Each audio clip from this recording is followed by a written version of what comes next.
vedare tinokuchingamidzai zvekare kune chimwe chirongwa pano paZim Facebook Secrets and Confessions. Tadzoka zvekare nemamwe mamessages. Regedzai tibva tapinda mumamessages edu atadzoka takakubatirai. Message yedu yekutanga yakamira sekudai so: hanzi makadi zvenyu mukomana She, ndinokumbirawo kuti munge muchindiposterawo nyaya yangu makavikawo chitupa changu.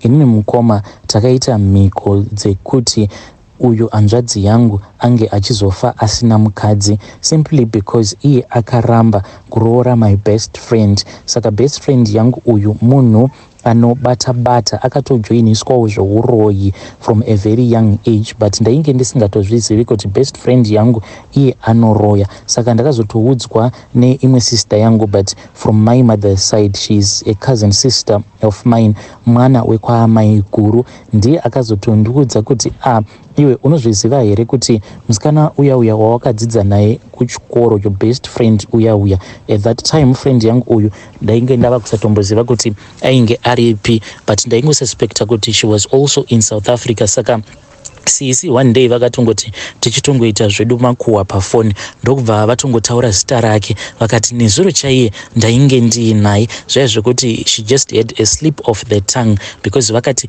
nezuro usiku ndainge ndiinaye. Ndikati maiva naye kopiko? Ndokubva vadropa call. Sisi vakatomboita zvimazuva vasingatauri neni, ndopa vakabva vazoti munengena ndine nyaya dzandikuda kuti ndinge ndichikuudza, handizivi kuti will you be able to stomach nyaya idzi dzandikuda kukuudza. Mukoma, vanhu vazhinji vanokafungidzira kuti munhu kuti unzi uri muroyi maybe unenge uri munhu akasauka. Sisi vangu ava vandiri kutaura nezvavo, she is actually a doctor zvenyu mukomana She muno muSouth Africa. Vacho ivavo vandiri kutaura nezvavo vanoita zvekuroya izvi. So ndakabva ndazoenda kumaoffices kwavo.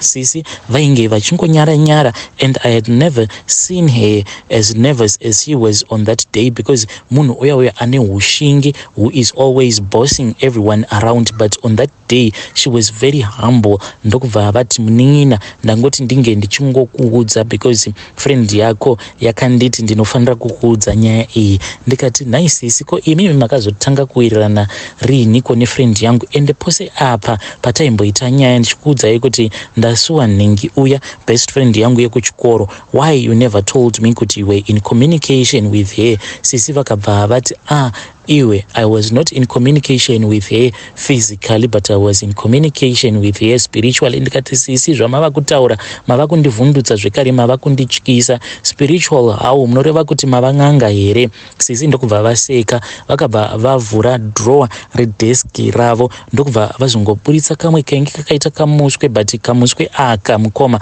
kainge kaine mamvere. Vakati uyu ndo muswe wangu uyu wandinoshandisa kana ndichitaura naye. Ndikati muswe uyu ndeweiko naisisi? Vakabva vati iwe gogo vako amai vakabereka vana amai vedu vakasarudza inini above iwewe kuti inini ndinge ndichizotora chinzvimbo chavo. Ndikati you mean kuti gogo vainge vari muroyi? Vakati eheka gogo vainge vari muroyi, but iwewe ndiwe waifanira wakazotora chinzvimbo chavo, ndokusaka vainge vakakutumidza zita, but pane zvakazongoitika, and that is the reason as to why iwewe you were very good friends with your friend, because nayewo best friend yako uyu ainge ari best friend wagogo. Can't you remember that story? Sisi vakabva vati iwewe zviri pauri ndo zvakazotadzisa kuti ivo gogo vange vachipedzisa kukutemerera nyora. Saka mukoma, inini ndinonzi hanzi pandakatemererwa nyora dzacho idzodzo dzeuroyi, hanzi pakazoshota nyora 3, ivo gogo ndokubva vazoshayika vasati vapedza kunditemerera nyora. Gogo pavakaziviswa kuti mazuva avo ekurarama pano panyika ainge ava kuda kunopera, ndo pavakabva vazongogadza sisi vangu ava as an emergency, ndokubva vakwanisa kuvatemerera nyora. Saka from a very young age ivo sisi vangu ava vainge vatori more than best friend in the spiritual realm neuyo wandaiti my bestie. Vakabva vatondiudza kwaainge agere best friend yangu uyu kuCape Town uko, akatosvika pakunditumidzira mari, ndikabva ndamufambira ndikamuendera koko Cape Town because I wanted to confirm this issue. Akatondiudza kutoti if you think kuti I am lying, nhasi chaiyo sisi vako vanenge vari panapa. Ndikati iwe from Joburg to Cape Town it is not even possible. Usiku hwacho ihwohwo akabva azondibikira porridge. Mukoma handizivi kuti hupfu hwakashandiswa ipapo hwainge uri hupfu hwakaita sei, but akati porridge iri randiri kukubikira nderekuti usazorohwa nebuka because zvinhu zvauchazoona zvimwe zvacho zvinotyisa.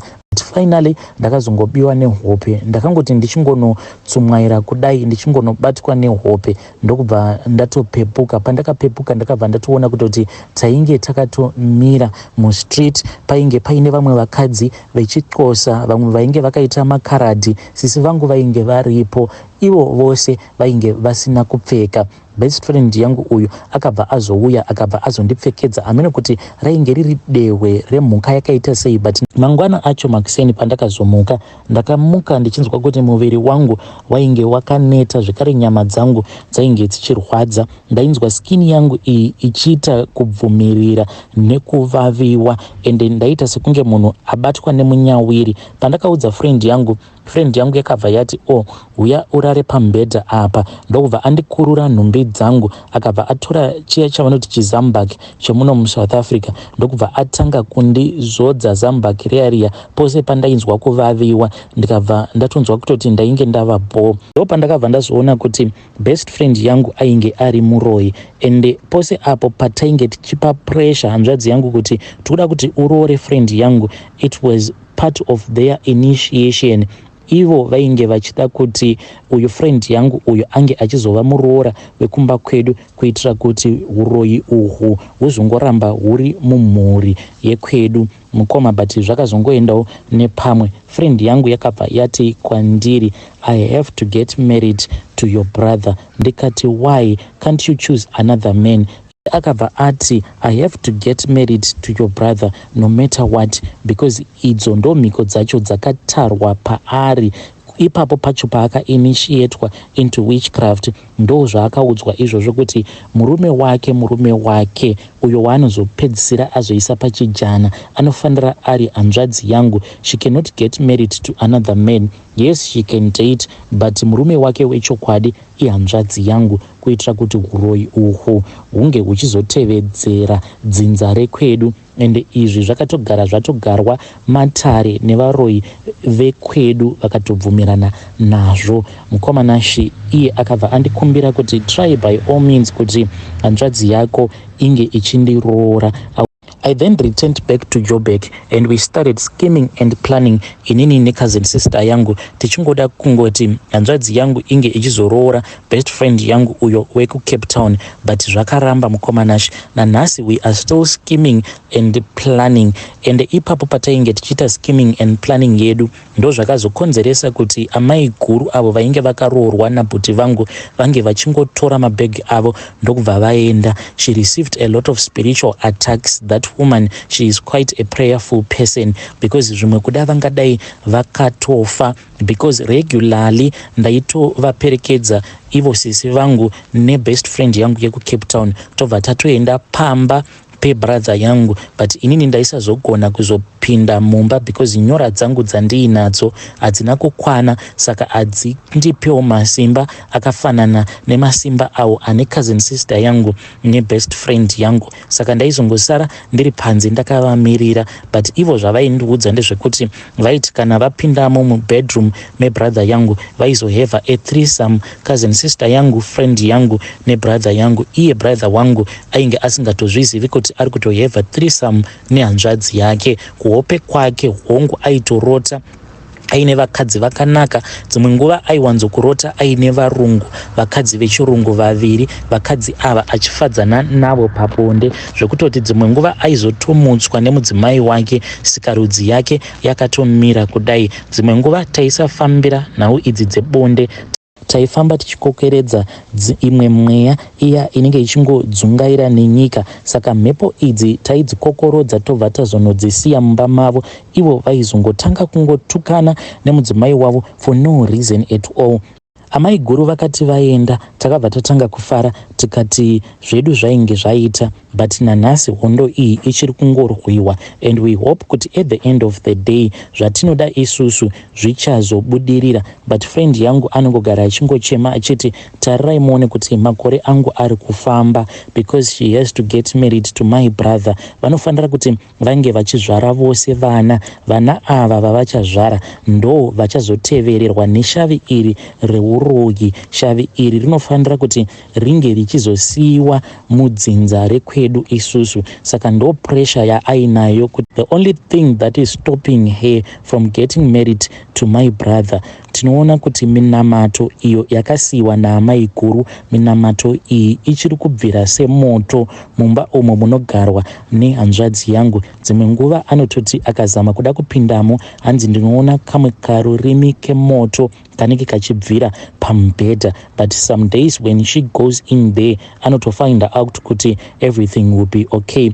Tiri kushaya kuti tomuconvinsa sei brother wangu uyu, tinotoshaya kuti hanzvadzi yangu tingamuconvinsa sei so that she can get married to my best friend. Ndakatomboita come up with an idea yekuti iwewe chuya kunoku kuJoburg, wogara kuno kuJoburg, then we will find a way to drag my brother, then when you wake up in the morning you will be sharing the same bed. Tobva tatomukomekedzera kuti handiti unoona kutoti mwana wevanhu warara naye, kana ukaramba kumuroora tava kumuregedza achienda kumapurisa obva anoti wakamubata chibharo. That is what I have been thinking since inini hangu spiritually I cannot do anything towards my brother, handina simba randiinaro, rather than kungofamba necousin sister yangu zvekare nekufamba nebest friend yangu. Saka mhiko dzatakaita ndidzodzo dzekuti iwewe kana ukaramba kuroora best friend yangu uchafa usina mukadzi iwe.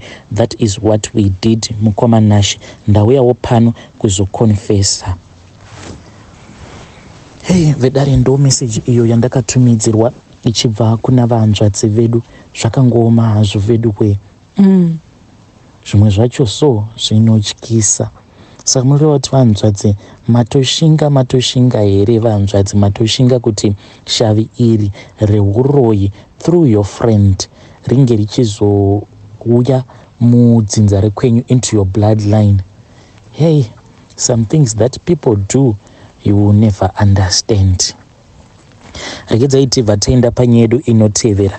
Nyedu inotevera yakamira sekudai so. Hanzi makadi zvenyu mukoma Nashi, ndinokumbirawo kuti munge muchindiposterawo nyaya yangu makavika chitupa changu. Inini mukoma ndanetsekana nembereko. Saka mukunetsekana nembereko umo panewo zvimwe zvakashata zvandakazoita, and right now mwana wacho uyu ari kurwara. Saka ndikushaya kuti ndomuroyonora nei, because ava sekuru ava vakandibatsira ava ivo vari kuti mishonga yavo yavakandipa haikuvadze. And mwana uyu mukoma, munoona zviya zvinoita mombe kuti kana yadya plastic inotanga kuondoroka, kamwana aka ndo zviri kuitika pakari kamwana ikakaka. Ende zvinhu izvi zvakazotanga mushure mekunge ndakapa mishonga iyo yandainge ndakabva nayo kuzimu. Saka zvakaitika mukoma ndezvekuti inini nemurume wangu kubvawo zvatakatanga kusangana muno mujoni ainge achingoti kana tikagara taita mwana zvinhu zvedu zvinobva zvaita bo, but mbereko yakaramba mukoma. Ndatombozama kuita zvose but mbereko yakaramba. Now hama dzake manje ndo dzakazotanga kumupa pressure dzichiti kuJoni hakuwanikwi vakadzi, uri kungodyirwa mari mahara. But iye anoona character yangu kuti I am in love with him. Saka apa madays angu paakazopera manje ndakabva ndati regedzai ndinge ndichidarikira ndichimboenda kumba. Ndokubva ndataura naHappy akati it is fine you can go, because ndakatomuudza kuti ndine stress shamari, regedza ndimbofamba zvimwe kuda ndinokwanisa kuwana munhu anokwanisa kundiuchika. Pandakadzokera kumba mukoma zveshuwa ndakafamba ndokubva ndazoudzwa nezvevamwe sekuru avo vainge vachinzi vanouchika. Ndakazoenda kumba kwavo sekuru ava ndikavaudza situation iyo yandakatarisana nayo kuno kuJoni. Sekuru vakabva vati izvozvi zvitokotoko izvo muzukuru wangu, izvo ndinozvipedza izvozvo. Then vakabva vanditi iwewe ndiri kuona kuti Mwari vakatongokutongera upenyu hwekuti haufaniri kuti unge uchibata mwana. Ndakachema ndikati saka Mwari munoreva kuti makandiitira utsinye hwakadaro. But ivo sekuru ava vakabva vati chakanakira Mwari ndechekuti Mwari vanotaurika navo. Ndikabva ndati hau totaura navo seiko Mwari? Ivo vakabva vati iwewe zvandinoda kuti unge uchiita ndezvekudai, tava kutoda kutochinja murau waMwari pano. Since ivo Mwari vakakupikira kuti haufi wakabata mwana muruoko rwako, isusu tava kuda kupikawo kuti uchafa wava nemwana wako. Ivo vakabva vatanga kundipa mishonga, saka vakandipa mumwe mushonga wainge wakaita powder weyellow. So vakanditi mushonga uyu ndinofanira kuti ndinge ndichitsvaka mwana mucheche asati ava kugona kutaura. Vakandibvunza kuti ndinokwanisa here kuwana munhu wekuti ndinowana access kumwana uyu mwana mucheche asati ava kugona kutaura. Vakati kana kuri kunzi unenge usina access tinenge totsvaka dzimwe mhiko, but dzimwe mhiko dzacho mukoma ndakaona kuti handingadzigoni, imhiko dzinotyisa. Ndikati sekuru, pamba pandigere kokujoni uko pane umwe mukadzi ane mwana wake mudiki. Mwana uyu ava kugona zvake kufamba but kutaura haasati ava kugona kutaura. Vakabva vati henaro ndipapo chaipo muzukuru pandiri kuda ipapo. Saka une access here ngekuti amai vake vanokuvimba zvekuti dzimwe nguva vanotombokusiya uchifidha mwana uyu like porridge kana kupa mwana uyu mvura. Ndikati uyu munhu uyu wandiri kutaura nezvake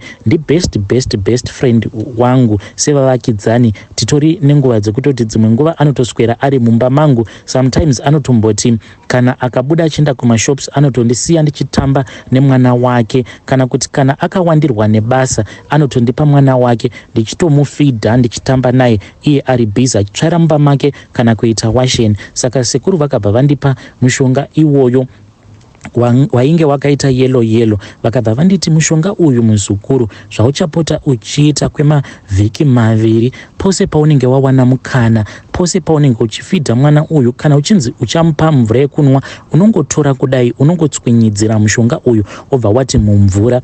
Kana kuri kunzi unenge uchimupawo porridge unobva waisawo wakati one day. Wazvinzwa muzukuru, mushonga uyu unofanira kuti unge uchipera wose, wazvinzwa here? Ndikabva ndati aiwa zviri munzeve sekuru vaya vakabva vandipa mushonga uya. Ndini uyo ndikabva ndazouya kuno kujoni. Saka ndakati ndauya kuno kujoni semazuva ose, friend yangu uyu ndakamuvigirawo tunonaka twandakabva natwo kuzimu. Saka iye pane rimwe zuva paakazongonditi ari kumhanya ari kuda kuenda kunotenga magetsi sezvo pamba apa patigere umwe noumwe ane chimita chake. Saka paakabuda ndakabva ndatora chitambula chemvura ndokubva ndadana mwana wake. Aisatoda mvura mwana uyu musi iwoyo, but ndakachimanikidza mukoma ndokubva ndachipa mvura. Amai vacho vachidzoka vakabva vati naimi ndinokumbirawo kuti munge muchindibhoilisirawo mvura nekettle because magetsi avo hamene kuti chichainge chichiita chismart meter. Saka vainge vava kutomirira landlord. Ndikabva ndati regedzai ndingogara ndamuitira porridge. Saka ndakati ndiri mumba mangu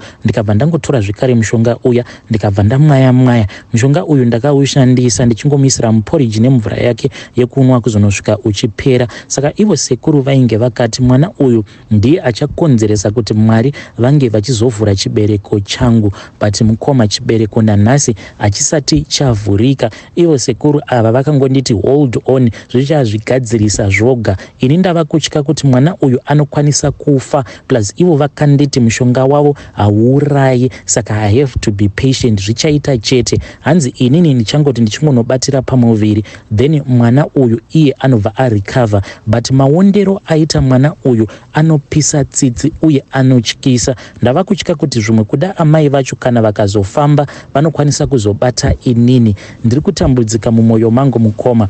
I don't know if I should hold on kana kuti ndongomuudza mukadzi uyu okwanisa zvake kuzviponesera mwana wake. Ndongomuudza kuti inini ndini ndakaisira mwana wako mushonga, zvino handichakwanise kuti ndinge ndichirivhesa macases acho andakaisa pamusoro pemwana wako. Dai ndaigona mukoma ndingadai ndakarivhesa macases acho, but at the same time mwoyo wangu uri kungonditi iwe kuri kuitirei dzungu, wadii wangovimba neizvo zvauri kuudzwa nasekuru, wadii wavimba mazviri, zvimwe kuda nhumbu ichazotobata. Just be patient. Saka I am confused mukoma, ndatova nestress iya yekuti dzimwe nguva ndinongokaruka ndava kutobvunda kudai ndakavarayirwa nekuda kwestress inogara yakandibata. Kana usiku handirari ndinogara ndichingozvibvunza kuti zvino mwana uyu wevanhu ko kana akazofa inenge isiri ngozi here iyi yandinenge ndaparira vekwangu. Hey vedare, ndo message iyo yandakatumidzirwa ichibva kuna vahanzvadzi vedu. Dzimwe mhiko dzacho so dzinotyisa.